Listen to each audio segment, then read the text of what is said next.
Hi friends, actually ఈరోజు topic ఏంటంటే బిజినెస్ల గురించి మాట్లాడదాం. ఇప్పుడు నాదైతే మెడికల్ బిజినెస్, కానీ సర్వీస్ ఓరియంటెడ్ బిజినెస్ చేస్తూ ఉంటాను నేను, కమర్షియాలిటీ కొంచెం దూరంగా. సో కామన్గా మన మా మెడికల్ బిజినెస్ అనే కాకుండా మిగతా బిజినెస్లు కూడా, స్టేషనరీ బిజినెస్ కానీ లేదంటే రియల్ ఎస్టేట్ కానీ, ఇప్పుడు ప్రజెంట్ రియల్ ఎస్టేట్ కూడా బాగా డౌన్ అయిపోయింది. ప్లస్ మెడికల్ని 2010, 2007 ఆ టైంలో అసలు కొట్టేది లేదు. ఏ బిజినెస్ అయినా కానీ ఎవరిని అడిగినా మెడికల్ బిజినెస్ సూపర్ అనేవాళ్ళు. సో ఇప్పుడు ఆ స్టేటస్ లేదు అసలు. కోవిడ్ తర్వాత మరీ మారిపోయింది. రెంట్లోకి ఉండేవాళ్ళ పరిస్థితి మరీ ఘోరం. ఇంకా రెంట్ కట్టలేని పరిస్థితి, లేదా రెంట్ కడితే వాళ్ళ రెగ్యులర్ మంత్లీ ఖర్చులు కూడా రాకుండా రన్ అవుతున్నాయి బిజినెస్లు. సో మెడికల్కి ఏముందులే, అంతా బాగానే ఉంటుంది అని అనుకుంటారు మామూలుగా బయట నుంచి చూసేవాళ్ళు అయితే. కానీ మెడికల్లో ఎవడో ఒకడు బాగా సంపాదిస్తాడు. ఒక 30 మంది 40 మందిలో ఎవడో ఒకడికి బాగా కలిసి వస్తుంది, వాడు సంపాదిస్తాడు. కానీ 49 మంది 39 మంది మాత్రం కష్టాలు పడుతూనే ఉంటారు. సో ఇక్కడ ఏంటంటే ఇప్పుడు ఈ క్వాలిఫికేషన్ లెక్కేసే జనాలు ఎక్కువ మంది అయిపోతున్నారు. కానీ ఇచ్చే అవుట్పుట్ ఇంపార్టెంట్ అవుద్ది, కానీ క్వాలిఫికేషన్ ఇంపార్టెంట్ కాదు.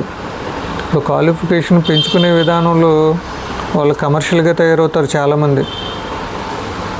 సో నేను నా సీనియారిటీలు చాలామందిని అలాగా కమర్షియల్గా చూశాను అనమాట. ఈ కమర్షియాలిటీ ఎంత లెవెల్ ఉంటుంది అని అంటే, వాడు సేవ్ చేసుకోవడం కాదు, పక్కడిది లాగేసుకోవడం వరకు వెళ్ళిపోతున్నారు ఏకంగా. ఆ కమర్షియాలిటీ అంత దారుణంగా తయారవుతుంది. ఈ మెడికల్ బిజినెస్లో కూడా నేను చాలామందిని చూశాను. ఇంకా కోవిడ్ టైంలో కూడా చాలామందిని చూశాను. ఇంకేంటంటే మామూలు నార్మల్ టాబ్లెట్లతోని ఇంజక్షన్లతోని పోయేదాన్ని తీసుకెళ్ళి హాస్పిటల్ అడ్మిషన్ వరకు తీసుకెళ్ళి, అడ్మిషన్లో నుండి బయటకు రాకుండానే ఇబ్బంది పడిన జనాల్ని చూశాను. సో హాస్పిటల్లోనే వెళ్ళిపోయిన జనాలని చూశాను. సో నేను కోవిడ్ టైంలో చాలామందికి ట్రీట్మెంట్ చేశాను నేను. సో చాలా నార్మల్ మెడిసిన్తోనే అయిపోయింది అది. సో నార్మల్ మెడిసిన్తోనే మ్యాక్సిమం అయిపోయేదాన్ని ఇంకా కమర్షియల్గా చేసి, వాటిని కాంప్లికేట్ చేసి, లేనిపోని వేరే డిసిజన్లు కూడా బాడీలోకి ఇన్సర్ట్ చేసేలాగా తయారైన పరిస్థితులు. ఆ పరిస్థితులను బయటకు వచ్చిన వాళ్ళు కూడా ఇప్పటికీ కూడా ఇబ్బంది పడుతూనే ఉన్నారు. నా దగ్గరికి వచ్చే పేషెంట్ల దగ్గర నుండి, వాళ్ళ దగ్గర నుండి. ఇప్పుడు మళ్ళీ సీజనల్ ఫీవర్స్ వస్తున్నాయి. సీజనల్ ఫీవర్స్లో కూడా కోవిడ్ మిక్సింగ్ ఫీవర్సే వస్తున్నాయి అన్నమాట. అన్నిటికీ కామన్ కోల్డ్, కాఫ్, ఫీవరు, లేదా డ్రై కాఫ్, స్నీజింగ్, డిజీనెస్, కళ్ళు మంటలు, ఇటువంటివి ఉంటున్నాయి. కామన్ సిమ్టమ్సే, కామన్ వైరల్ సిమ్టమ్సే ఉంటున్నాయి అన్నమాట. సో వీటికి నార్మల్ ట్రీట్మెంట్ ఇచ్చుకుంటే సరిపోద్ది, కానీ పేషెంట్లు ప్యానిక్ అవ్వడం. సో ఈ ప్యానిక్ అయ్యే సిచ్యువేషన్ని మెడికల్ పర్సన్స్ కమర్షియాలిటీగా తీసుకోవడం. నేను అందరి గురించి చెప్పట్లేదు, కానీ కొంతమంది అయితే అలా ఉన్నారు. సో ఇప్పుడు ఆర్ఎంపీస్కి, పిఎంపీస్కి కూడా చాలా ఇబ్బంది అవుతుంది. సో న్యాయంగా చేసే జనాలు ఉన్నారు, న్యాయంగా చేసే డాక్టర్లు ఉన్నారు. డాక్టర్లు కూడా అనకూడదు అలానే. సో కమ్యూనిటీ పారామెడిక్స్ ఉన్నారు. న్యాయంగా చేసే కమ్యూనిటీ పారామెడిక్స్ బయటికి రారు. సో ఎవరో ఎక్కడో ఒకరు కమర్షియాలిటీకి లొంగిపోయి చేసేదానికి అందరి మీదకి వస్తుంది. సో అలాగని క్వాలిఫైడ్ డాక్టర్లు లేరు అని చెప్పక్కర్లేదు. క్వాలిఫైడ్ డాక్టర్లు చాలా సీనియర్స్ అయిన వాళ్ళు కూడా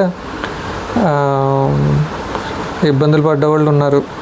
అంటే డబ్బుల గురించి ఆలోచించి పేషెంట్ని ట్రీట్మెంట్ నెగ్లెక్ట్ చేసి చావు వరకు పంపించేసిన క్వాలిఫైడ్ డాక్టర్స్ కూడా ఉన్నారు. ఎండీలు, ఎంఎస్లు వాళ్ళు. సో మనం పేపర్లో చూస్తూనే ఉన్నాం వాళ్ళ గురించి కూడా. సో ఇలాగా టెక్నాలజీ పెరిగే కొద్దీ ట్రీట్మెంట్లు మెరుగవ్వాల్సిన సిచ్యువేషన్ ఉంటే, ఈ టెక్నాలజీ పెరుగుతుంది, జనాల్లో నాలెడ్జ్ పెరుగుతుంది, డాక్టర్స్లో నాలెడ్జ్ పెరుగుతుంది, అయినా జబ్బులు మాత్రం తగ్గట్లేదు. కానీ అన్నీ కామన్ ఫ్లూ డిసీజెస్తోనే వాటితోనే ఎక్కువ పర్సెంట్ వస్తున్నాయి.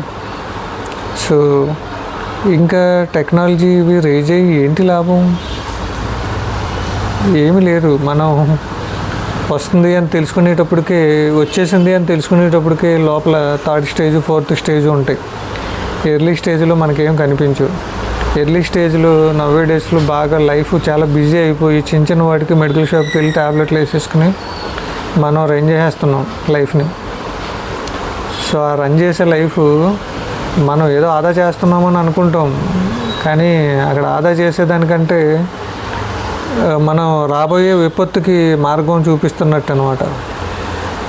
మన బాడీ మీద అటాక్ అయ్యే వాటికి మనం మార్గం చూపిస్తున్నట్టు. ఒకటి అర ఎప్పుడు వాడకూడదు. వాడకుండా కంప్లీట్ ట్రీట్మెంట్ తీసుకోండి. ముందుగానే మెలకువ పడండి. మెడికల్ చెకప్స్ అవి చేయించుకుంటూ ఉండాలి. సో ఈ మెడికల్ చెకప్స్ కూడా చాలా దారుణంగా తయారైనాయి. టెస్ట్లు 299కి 499కి చేసేస్తాం అనేసి చాలా వస్తున్నాయి యాడ్స్. కానీ దాంట్లో ఎంత యాక్యురేట్, ప్లస్ మీకు రెస్పాన్సిబుల్ ఎవరో ఆన్లైన్లో బుక్ చేసిన వాళ్ళు ఒకరైతే తీసుకునే వాళ్ళు ఒకరు, రిపోర్ట్స్ అయితే మీ చేతికి వస్తాయి. అది ఎంత యాక్యురేట్గా వచ్చింది, దానికి రెస్పాన్సిబుల్ ఎవరు? సో తక్కువకి అయిపోతుంది అనే థాట్లో పోయి మీరు ఒక్కసారి డాక్టర్కి ఇప్పుడు తక్కువకి చేసే దాంట్లో ఏదైనా మిస్టేక్ ఉంది అని అంటే దాని నుండి మనకు వచ్చే లాభం కంటే నష్టమే ఎక్కువ. సో ఆ నష్టాన్ని సాధారణంగా ఎవరు లెక్కలోకి తీసుకోవట్లేదు. తక్కువ వచ్చింది అని ఫస్ట్ స్టెప్ని ఆలోచించి తర్వాత మనం ఆదా చేసేస్తున్నాం కదా అని అనుకుంటున్నారు. కానీ సో దాని నుండి ఎంత నష్టపోతున్నాం అనేది కాలం సమాధానం చెప్పుద్ది అనమాట. దానికి వాడు సరిగ్గా చేసి ఉండకపోతే కనుక మనం ఒక భ్రమలో బతికేస్తూ ఉంటాం అన్నీ నార్మల్లే ఉన్నాయి అనేసి.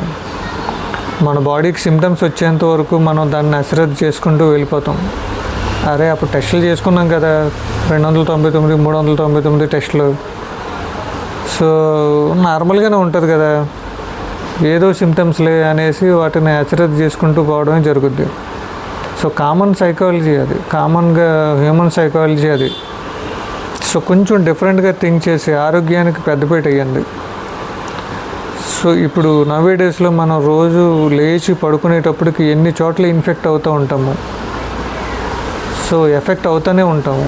క్యారీ బ్యాగ్స్ దగ్గర నుండి, పేపర్ కప్స్ దగ్గర నుండి. సో మనం డైలీగా వెళ్తూ ఉంటుంటే రోడ్డు పక్క నుండి వెళ్ళినా కానీ,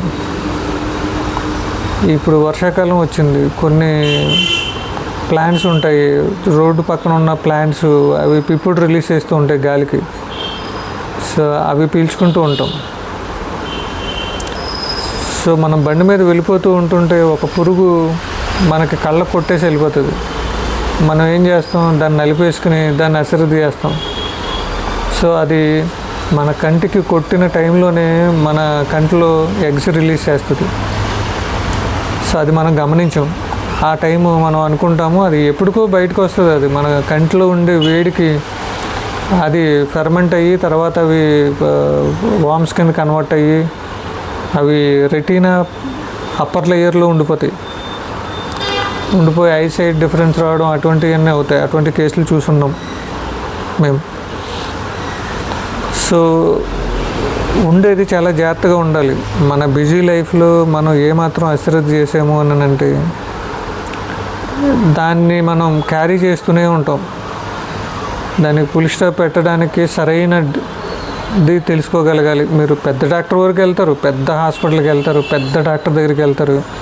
ఒక 5 floors 6 floors ఉన్న వెరీ నౌన్ బ్రాండెడ్ హాస్పిటల్కి వెళ్తారు.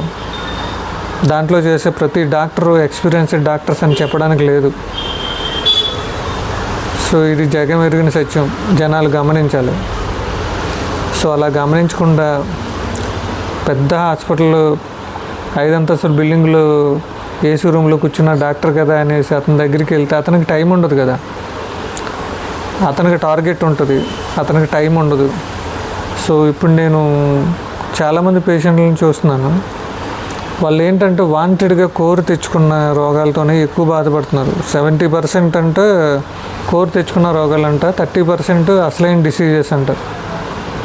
సో అంటే ఈ 70% ఏ డిసీజెస్ అంటే, మీరు మీ డిసీజ్ గురించి ఎక్స్ప్లెయిన్ చేస్తుండగానే రిక్వెషన్ రాసి బయటకు పంపించేసే డాక్టర్స్. సో తక్కువకి వస్తుంది కదా అనేసి టెస్టులు చేయించేసుకుని రిపోర్ట్ డాక్టర్కి సబ్మిట్ చేసే పేషెంట్లు. నేను బిజినెస్ చేసుకోవాలి కదా అనేసి కొంతమంది బాగా తక్కువకు చేసేసి వాళ్ళు ఎలా చేస్తున్నారు అనేది కాకుండా, తక్కువ తీసుకున్నాం కదా రిపోర్ట్ ఇస్తే సరిపోద్ది కదా అనే థాట్లో చేసే టెక్నీషియన్స్ కానీ మిగతా ప్రొఫెషనల్స్ కానీ పారామెడికల్ స్టాఫ్. సో వాళ్ళ మనస్సాక్షికి వాళ్ళు సమాధానం చెప్పుకోవాలి. కానీ బిజినెస్సే మెయిన్, డబ్బులే మెయిన్. వాళ్ళ మనస్సాక్షిలో అట్లాంటివి ఏమీ వాళ్ళు యూజ్ చేయరు. సో నీతిగా చేసేవాడు డబ్బులు సంపాదించలేడు. ఇప్పుడు ఇంకోటి ఏంటంటే, కామన్గా పేషెంట్ సైకాలజీ ఎలా ఉంది అంటే, 399 499కి చేసేస్తున్నా కానీ ఇంకో 50 తగ్గుద్దా 100 తగ్గుద్దా అని అడిగే పేషెంట్స్ ఉన్నారు. ఇప్పుడు వాడు 1000 రూపాయలది 200కి ఇస్తున్నాము 300కి ఇస్తున్నాము అంటేనే దాంట్లో క్వాలిటీ రాదని, ఆ క్వాలిటీ రాని మళ్ళీ ఇంకో 50 100 నేను ఇంకో డిస్కౌంట్ వస్తుంది కదా అని ఆలోచించే జనాలు కొంతమంది. సో ఇలాగా మన ఆరోగ్యాన్ని మనమే చెడగొట్టేసుకుంటున్నాం, మన గురించి మనమే తక్కువ చేసేసుకుంటున్నాం.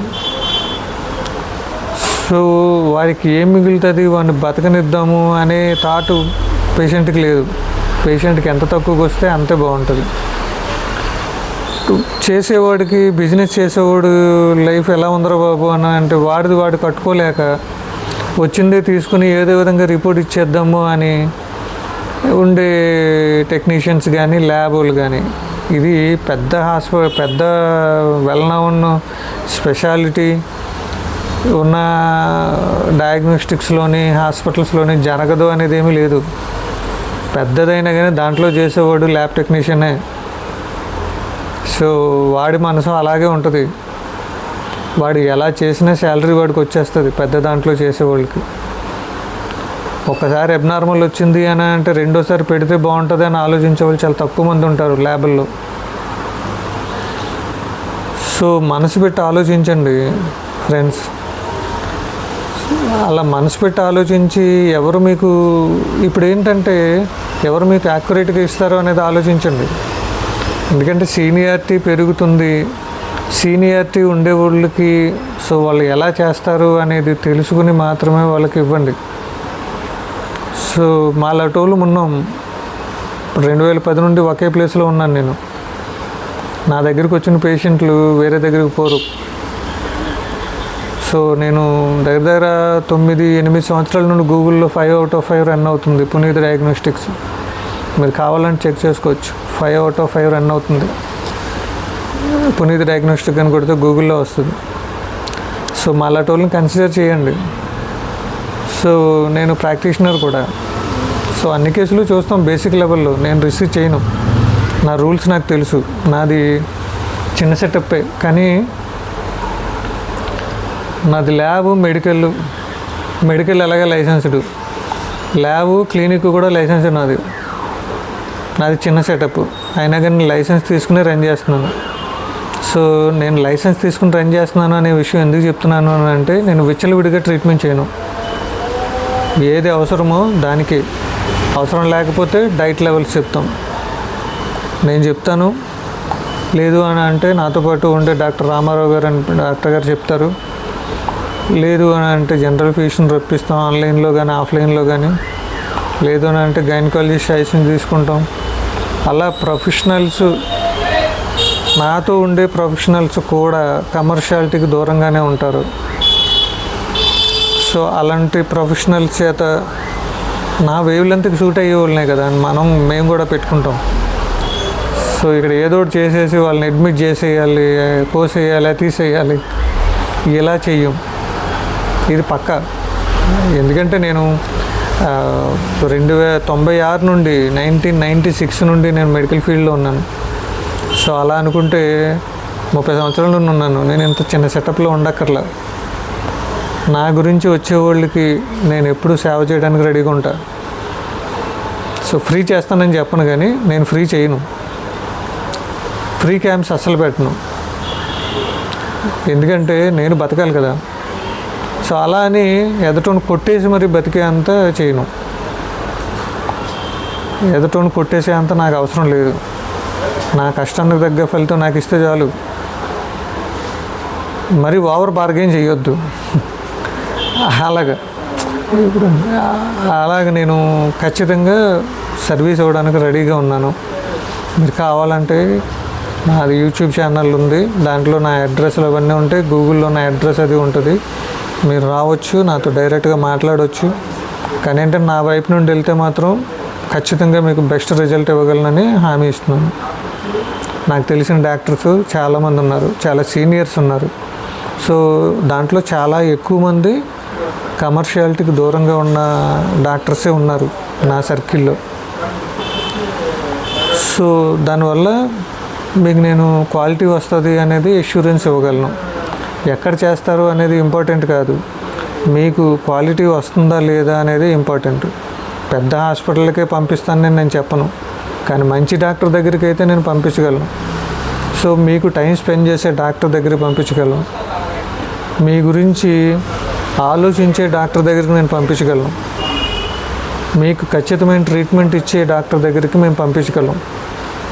లేదా అది కానీ చిన్న డిసీజే, మీరు అనవసరంగా ఎక్కువ ఇబ్బంది పడుతున్నారు అని అంటే అది మన దగ్గర అయిపోతుంది. సో ఇది గమనించి మా సర్వీస్ని కంప్లీట్గా యూజ్ చేసుకోగలరని నేను ఆశిస్తున్నాను. Thank you so much. ఇంత ఓపిక్గా 17 మినిట్స్ వీడియోని మీరు ఆదరించబోతున్నందుకు థ్యాంక్ యూ.